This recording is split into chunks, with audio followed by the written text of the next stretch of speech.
जय हिंद दोस्तों, यूपीएससी हिंदी के इस ऑनलाइन प्लेटफॉर्म पे मैं अवनीश सिंह आप सभी का स्वागत करता हूं। तो जो हमारा अगला चैप्टर है वो है वैदिक काल। कौन सा काल? वैदिक काल। आइए देखते हैं इनके हम कुछ कंटेंट फैक्ट्स को, और फिर आप जाकर के प्रश्न जरूर हल किया कीजिए। मेरा आपसे विनम्र निवेदन है, कहेंगे तो हाथ जोड़ लूंगा आपसे। विनम्रता से निवेदन कर रहा हूं कि पढ़ाने से मेरे कोई लाभ आपको नहीं मिलेगा। आप इस वीडियो को सिर्फ ऐसे इस्तेमाल कीजिए ना, जैसे लोग एक बार रीडिंग करके क्वेश्चन सॉल्व करते हैं, तो आप बस वीडियो के माध्यम से आपको पढ़ने को मिल जा रहा है। आप बस इतना, इसका बस इतना ही योगदान है, ठीक ना। मैं ये नहीं कह रहा हूं कि मैं जैसे ही पढ़ा दूंगा एकदम से दिमाग में आपके सेट हो जाएंगी चीजें जा करके। मैं भी आम शिक्षक जैसे बाकी लोग हैं, मैं भी वैसे शिक्षक हूं। तो मेरा इसमें मैं कुछ भी नहीं कर सकता। आपको जो है वो क्वेश्चन सॉल्व करना ही करना पड़ेगा। मेरा योगदान सिर्फ इतना ही है कि मैं पढ़ा रहा हूँ, आप पढ़ लीजिए। ठीक। हाँ, चीज़ें आपको अच्छी लग रही हैं, आपको बेहतर लग रही हैं, उसके लिए बहुत बहुत धन्यवाद। ये मेरी इसमें कोई बहुत वो नहीं है। ये अच्छी बात है कि आप लोगों को अच्छा लग रहा है, पर प्रश्न जरूर हल करें। बिना प्रश्न हल किए कोई इसका लाभ नहीं मिलता। आप यहाँ पढ़ के जाइए तो तुरंत प्रश्न, बुक उठाइए, जिसमें जो भी बुक हो, जिसमें भी चैप्टर वाइज दिया हो, तो वैदिक काल उठाइए और वैदिक काल के प्रश्नों को हल कीजिए। अब जैसे वैदिक काल बहुत बड़ा है, तो इसको मैंने दो भागों में बांट दिया है। एक भाग आज पढ़ लेंगे, एक भाग अगले दिन पढ़ लेंगे। और जो आज पढ़ें वो लगभग आप 30-40 क्वेश्चन आज कवर कर लीजिए। 40-45 क्वेश्चन, 40-45 टॉपिक, मतलब कल आधा टॉपिक कंप्लीट हो जाएगा। तो आप प्रश्न जरूर हल करें, ये आपसे मेरा विनम्र निवेदन, एक हाथ जोड़कर निवेदन। चलिए स्टार्ट करें हम लोग।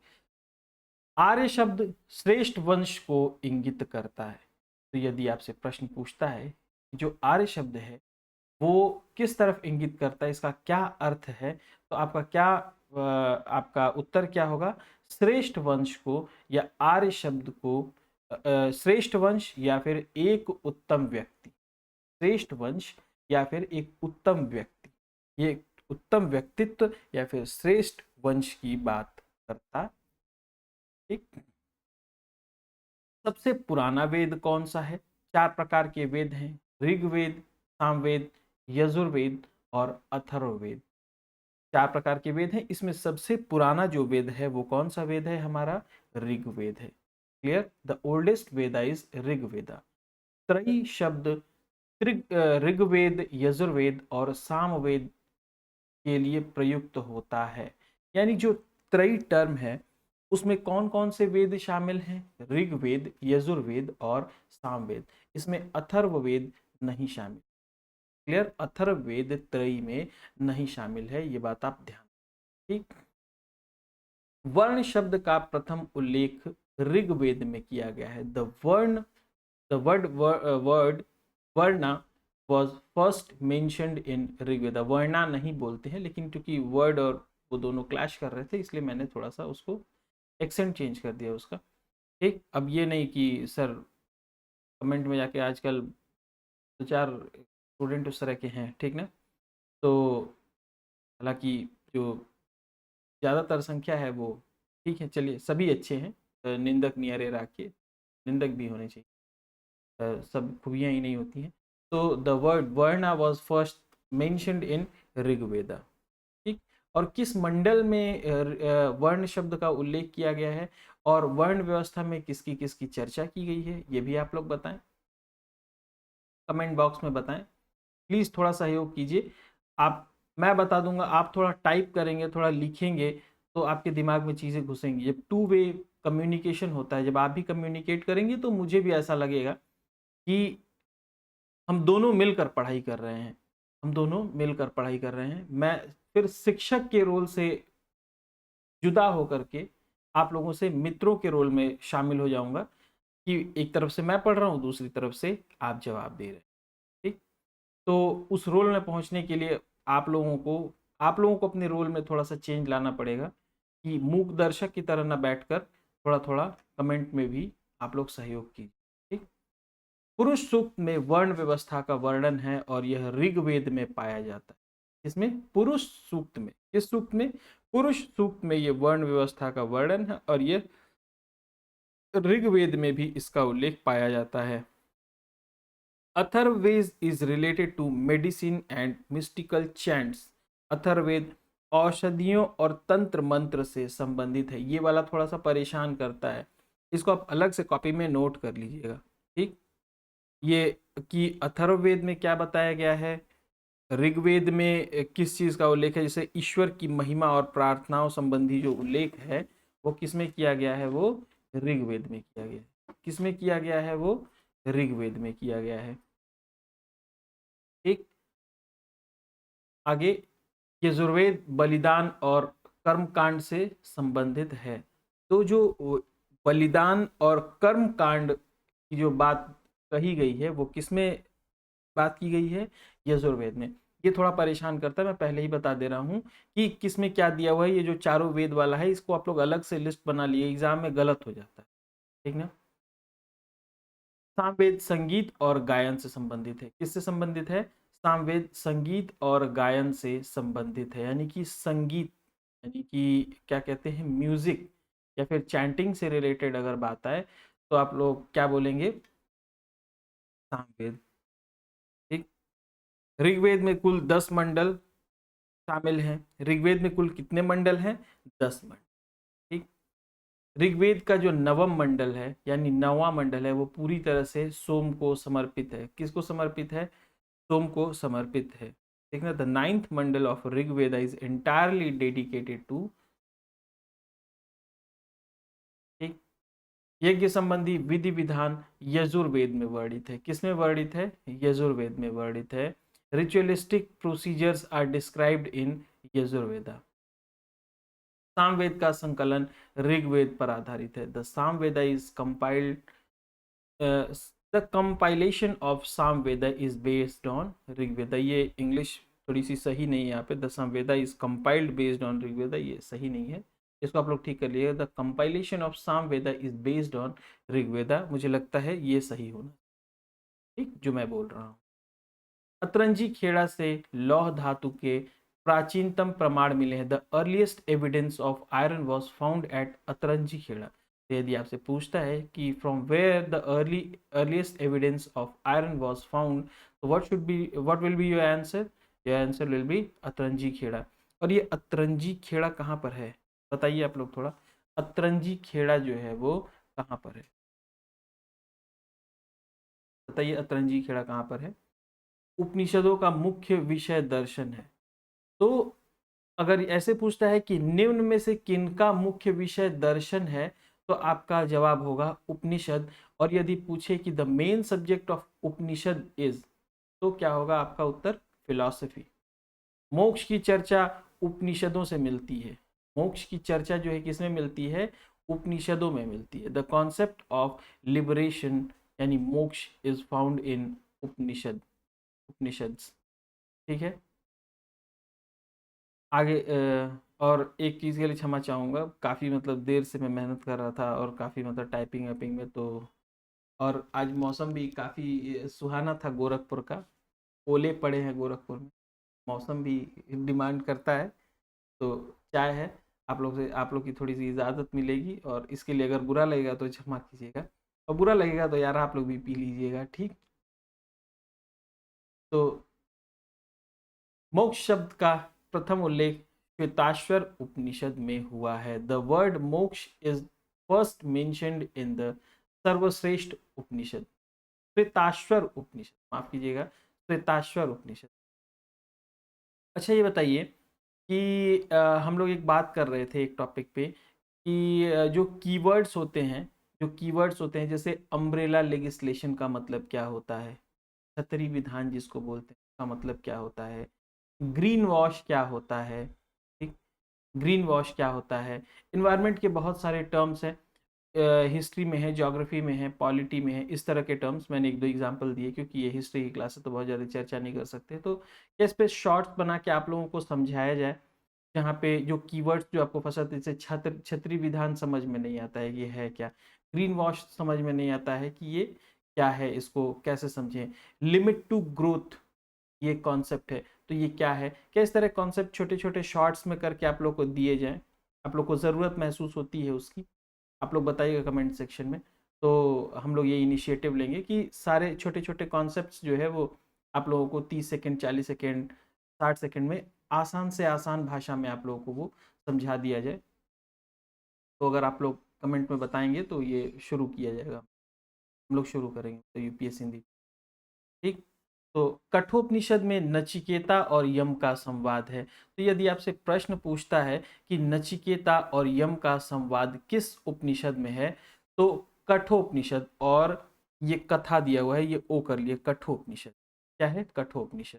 ठीक, तो कठापनिषद, कठोपनिषद, तो ये ध्यान रखिएगा, ये कठा कठो, जैसे एक बार क्या किया था कि मुंडको मुंडको उपनिषद कर दिया था, मुंडकू उपनिषद, और इस तरह से करके वो गलत करवाया था, सत्यमेव जयते वाला क्वेश्चन। तो आप लोग कीवर्ड्स पे थोड़ा सा ध्यान रखिएगा। ठीक,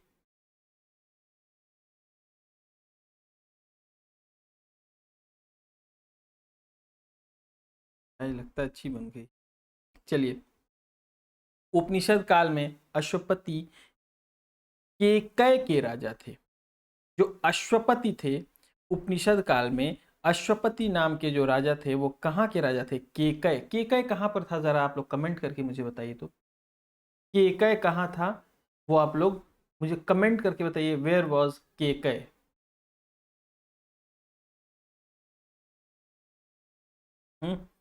वैदिक साहित्य का क्रम, वैदिक साहित्य हैं ये, उनके क्रम क्या है? संहिताज, ब्राह्मणाज, आरण्यक, उपनिषद।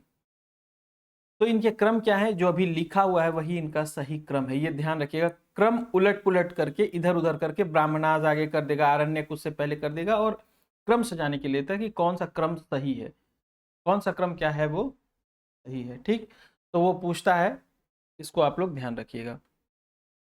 जैसे ही दो चार उसकी गई, लग रहा है कि फ्रेश, तुरंत भाई, भारत में चाय की बात बात ही कुछ और है। ठीक, आप लोग को भी ऐसा महसूस होता है क्या चाय वाय पी के कि मैं ही बस चाहक्कड़ हो गया हूँ?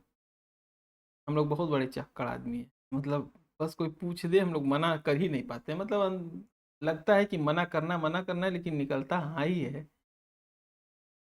ठीक, तो ऋग्वेद में सर्वाधिक वर्णित नदी कौन सी है? ऋग्वेद में सर्वाधिक वर्णित नदी कौन सी है, बताइए। ऋग्वेद में सर्वाधिक वर्णित नदी कौन सी है?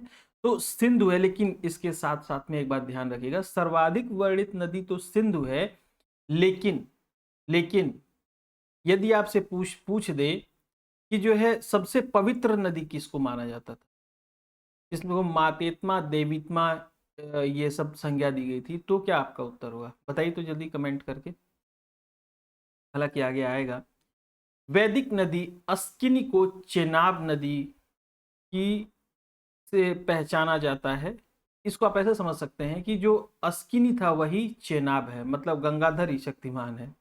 ठीक, गंगाधर ही शक्तिमान है, यानी जो अस्किनी के नाम से पहले जाना जाता था वही अब चेनाब के नाम से जाना जाता है, यानी दोनों एक ही नदी है, नाम पहले अस्किनी था, बाद में फिर Chenab. Rivers like Kubha, Kumu in the Rig Veda indicates with the link with Afghanistan.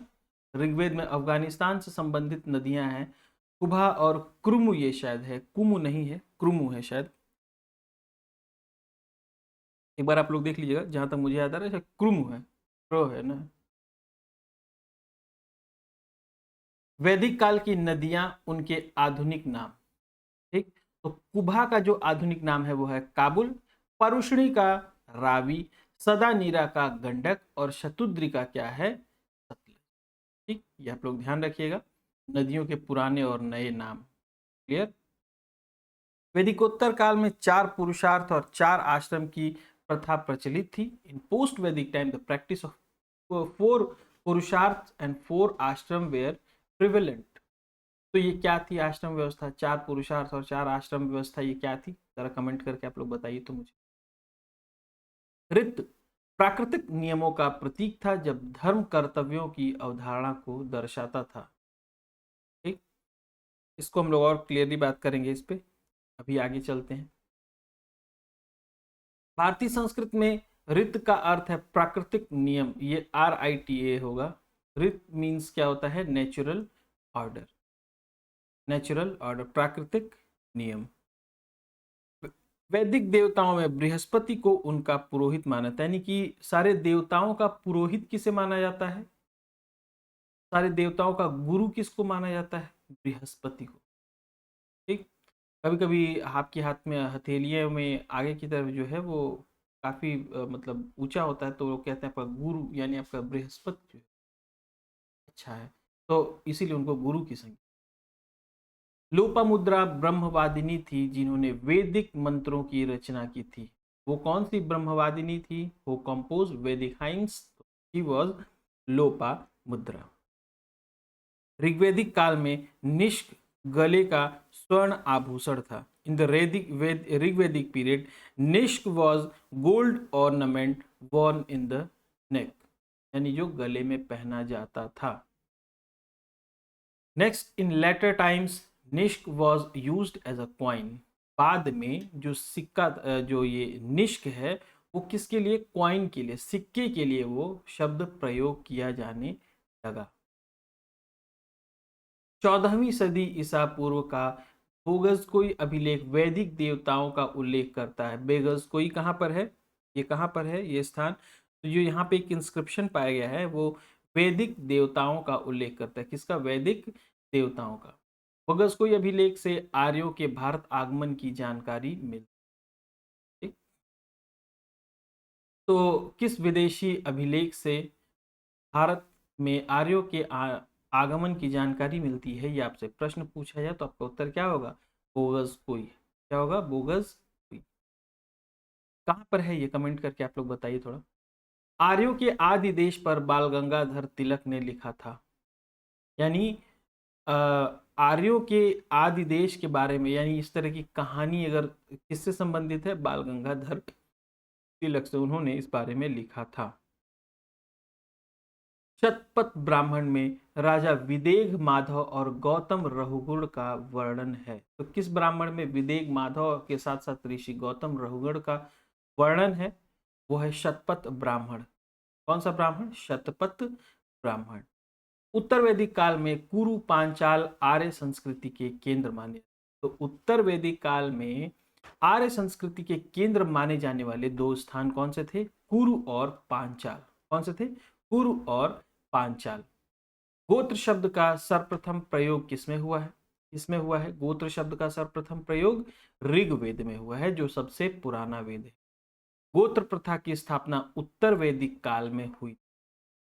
The गोत्र system was established in the latter Vedic period. पूर्व वैदिक आर्यों का धर्म प्रकृति पूजा और यज्ञ पर आधारित था। इस पर आधारित था मुख्यतः worship and sacrifice, nature worship and sacrifice. ऋग्वैदिक काल में लोग बलि और कर्म कांड में विश्वास रखते थे। किसमें विश्वास रखते थे ऋग्वैदिक पीपल्स? बलि और कर्म कांड में। 10 राज युद्ध परुषणी नदी के तट पर लड़ा गया था। 10 राजाओं के बीच जो 10 राजा एक तरफ और राजा सुदास एक तरफ, इनका युद्ध हुआ था इनके मध्य जिसमें राजा सुदास विजयी हुए थे। वो किस नदी पर? परुषणी नदी के तट पर लड़ा गया था। और परुषणी का नया नाम क्या है? अभी हम लोगों ने पढ़ा था, बताइए परुषणी का नया नाम क्या है? ऋग्वेद में सरस्वती नदी को मातेत्मा देवीत्मा नदीत्मा कहा जाता है, अभी जिसका मैंने उल्लेख, जिसके बारे में चर्चा मैंने अभी ऊपर। ठीक। ऋग्वेदिक आर्यों को पंचजन कहते थे, ठीक ना? और वो थे यदु, रुह, पुरु, अनु और तुर्वस। करेक्ट। वैदिक काल में आर्यों की आजीविका का मुख्य साधन क्या होता था? यदि आपसे पूछा जाए तो क्या होता था? एग्रीकल्चर। क्या होता था? कृषि। Agriculture was the main source of livelihood in the वैदिक। तो ये थे आपके आज के 45 बिंदु। ठीक। आपका यानी कि लगभग आधे से ज़्यादा प्रश्न इससे सॉल्व हो जाएगा। हाफ लेक्चर हम लोग कल कवर कर लेंगे। क्लियर? और आप लोगों ने वीडियो देखा, इसके बाद आप लोगों को टेलीग्राम चैनल पे पीडीएफ मिल जाएगा। करेक्ट। और जब ये आप लोगों को पीडीएफ मिले तो तो इस पीडीएफ को दोबारा एक बार पढ़िए और तुरंत जा करके आप लोग अपनी बुक में क्वेश्चन सॉल्व कीजिए और देखिए कि मैं कहीं इधर उधर की चीज़ें तो नहीं पढ़ा रहा हूँ। ठीक, टीचर्स को भी जज करना जरूरी है। सिर्फ गलतियां निकालने से कि सर नहीं ये वाला आपने गलत पढ़ा दिया, ये स्पेलिंग आपने मिस्टेक कर दी, इससे ज़्यादा जरूरी है ये देखिए कि हम सही रास्ते पर आपको लेके चल रहे हैं या नहीं चल रहे हैं। अगर क्वेश्चंस आपसे नहीं सॉल्व हो रहे हैं यानी तो हम गलत पढ़ा रहे हैं आपको, हम हमारे पढ़ाने का तरीका नहीं ठीक है। यदि आपसे प्रश्न नहीं हल हो रहे हैं, हम आपको इधर उधर की बातें बता रहे हैं, हम आपसे झूठ बात सीधा ये है। और प्रश्न हल हो रहे हैं तो यानी हम आपकी उम्मीदों पे खरा उतर। ठीक, तो हमें भी जांचिए और परखिए। ठीक, ऐसे बस हमारे कह देने से हमारी बात पे विश्वास मत कीजिए, आपका समय बहुत कीमती। ठीक, आज के लिए इतना ही। जय हिंद।